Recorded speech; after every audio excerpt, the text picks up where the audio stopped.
care for bulldogs. I've had some experience with them. They slobber and they drool. They smell funny. And they can destroy stuff quicker than a forest fire. Trouble is, my wife's family loves bulldogs. And they always had bulldogs even when she was a little girl. And so, after we were married and we lived in the same area as my in-laws, we became the designated bull sitters whenever my in-laws traveled. And it was a test of my spirituality. Their dog's name was Buster. Buster was his name, irritating me was his game. So, I kind of decided I don't like dogs. Don't get me wrong, we do have critters up at our house. We have a cat that was rescued as a feral creature. It took my wife 5 years to tame her, but she did it. We have a parakeet. We have a parrotlet, which is a smaller member of the parrot family. And we have dozens of goldfish in our 2 outdoor ponds. But I thought I was done with dogs after having a border collie and a greyhound. Thought I was done. I was wrong. My mind was changed by the burglars who broke into our house, our little house in the big woods. But my change of heart came from the watchdog we decided to get. He's a black lab over there sitting with Paula. His name is Jackson, and he has leaped right into my heart. Now, if you love an animal, and I doubt very much you'd be here tonight if you didn't love an animal, you will look in your animal's eyes and you will see something. You will see the spark of life. And you will sense that it's the same spark of life we all share as human beings. Maybe we're smarter, although that is debatable. Maybe we have more technology, and that may not necessarily be a good thing. But it's a sure thing that we all share that same spark of life. Now, our science teachers say that this is true. It turns out that the majority of our DNA, the building blocks of life, is shared with all other living creatures. The percentage of difference in biochemistry between your priest and a chimpanzee, or even a starfish, is just not very much, percentage-wise. It turns out we're all related. It turns out that all living creatures are kin. The elements of our bodies come from the earth itself. And those elements before that were forged in the cores of stars. So every living creature on earth is made of stardust. And every living creature on earth is made from the elements of the earth. Now, not only do our science teachers tell us that this is so, but our religious teachers say it's true as well. We just heard that famous story in the book of Genesis about God making all kinds of animals and birds in search of a companion for the man God created. And all the animals and all the birds are just fine, but the closest companion turns out to be the woman. And so the human family is born.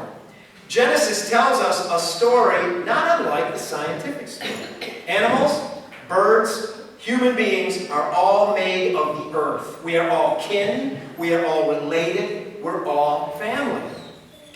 Albert Schweitzer was a great theologian and musician and humanitarian. This man was born in 1875, died in 1965. He won the Nobel Prize for Peace. And that was because of his ideas about what he called reverence for life. He believed that compassion is central to Christianity. And he wrote that all of life is sacred, and a religion of compassion is based on an ethic of care and empathy. Well, anyone who loves an animal and has looked that animal in the eye knows something. We owe compassion and care and empathy, not just to the other human beings around us, but to the animals with whom we share our world. Now, I think children might sense this more deeply than adults. Children often love animals more deeply than us jaded old grown-ups.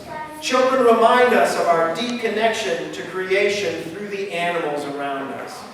And I do think that that openness of children is one of the many reasons Jesus held children up as a model for us about the kingdom of God. So if Albert Schweitzer was right, then reverence for life, all of life, should be central for each one of us. And if the children here are right, then all dogs go to heaven. And for that matter, all cats and birds and hamsters and fish, too. And if I am right, caring for creation is a theme of Christian faith we desperately need to recover more deeply. There's a long tradition of the importance of hospitality in Christianity, and for that matter, in Judaism and Islam. The stranger is always to be welcomed, even the stranger who has nothing to give. And there are so many folk stories in our Christian tradition in which someone helps a stranger, and then somehow mysteriously that stranger turns out to be Jesus in disguise. And then early Christians broke with traditional concepts of hospitality by eating with anyone, having an open table for anyone, including outcasts. Well, big Christianity, deep Christianity, has always found ways to make hospitality bigger and deeper. How can we make care and hospitality bigger and deeper for the animals with whom we share this earth? Now, I live up above Castle Creek in a wooded area that's being set aside for no further human development. We hope that turkeys and foxes and deer and bears and songbirds and other creatures are always going to have that forest zone and others like it all around for their home. Because you know what? The earth is the Lord's, not ours. We share this planet with all living creatures, not just other people. And if human beings do not care for the earth, we are going to become extinct. It's as simple and as clear as that. So it's time for us to care. It's time for us to care for the earth. And it's time for us to care for all God's critters on the earth. I care for black labs and songbirds and cats. I care for fish and for eagles and for butterflies. And I care for bears and foxes and moose. And I care very much for some less customary targets of affection. I care for spiders. And I care for snakes and for bats. And I really care for turkey vultures. But I'm still working on caring even more deeply for the earth. I'm working at caring more deeply for all living creatures. And I am still working on that bulldog thing. Fortunately, I'm glad to say Henry Henderson, who's been in and out at the back, is helping me work on that very much. So, let's continue with the prayers of the people.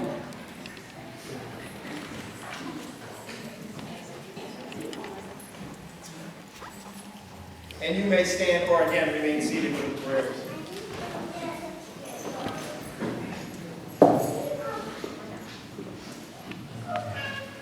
Prayers of the people.